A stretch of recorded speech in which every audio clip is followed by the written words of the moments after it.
ஏன் பவுன் கல்யாணம் எடுத்துக்கோங்க, சாதாரண போய் சந்திக்க முடியலையா? மிகப்பெரிய கட்டமைப்பு. இவங்க மயன் நடிச்ச 2 டம்மி படம் நடிச்சிருப்பாரு. யாரு? இந்த நெஞ்சுக்கு நிதி அது இதுன்னு நடிச்சுட்டு நீனே ஒரு ஹீரோவா சுத்திட்டு இருக்க. நீ எதுக்கா ஹீரோ வந்துன்னு எல்லாருக்குமே தெரியும். நீனே பேசும்போது பவுன் கல்யாணம்லாம் இன்னைக்கு வந்து சாதாரணமா சந்திக்க முடியும் மக்கள்.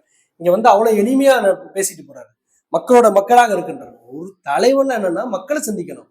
நீங்க சந்திக்கல சொல்ல 6 மணிக்கு மேலதான் எந்திரிப்பாரு. நீங்க 6 மணிக்கு மேல எந்திரிச்சு 11 மணிக்கு பாட்டிக்கு போறவரை துணை முதலமைச்சர் ஆக்குனா நிலைமை இதுதான் நடக்கும். 6 மாசத்துக்கு முன்னாடி சாதாரண ஒரு பொறுப்பில் இருந்தவர் டெல்லியின் முதலமைச்சர் ஆகிறார். உங்களுக்கு முடியுமா? சாத்தியமாக முடியுமா? நாளைக்கு பாரதிய ஜனதா கட்சி இங்க ஆட்சிக்கு வந்தா பேசிட்டு இருக்க நான் முதலமைச்சர் ஆகலாம்.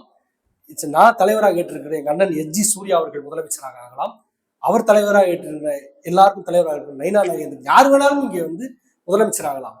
அப்படிப்பட்ட ஒரு கட்சி இது வந்து இங்க நிரந்தரம்.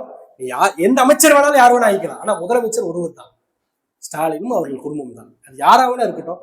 நாளைக்கு நீங்க வந்து அவங்க பையனுக்கு ஓட்டு போடுங்க, அதுக்கப்புறம் அவங்க பேரனுக்கு ஓட்டு போடுங்க. பேரன் துணை முதலமைச்சர் வர்றாரா இல்லையான்னு பாருங்க. மைய முதலமைச்சர் இருந்தா அவருடைய பையன் வந்து துணை முதலமைச்சர். நடக்குமா இல்லையா? கலைஞர் அவர்கள் என்ன பண்ணாரு?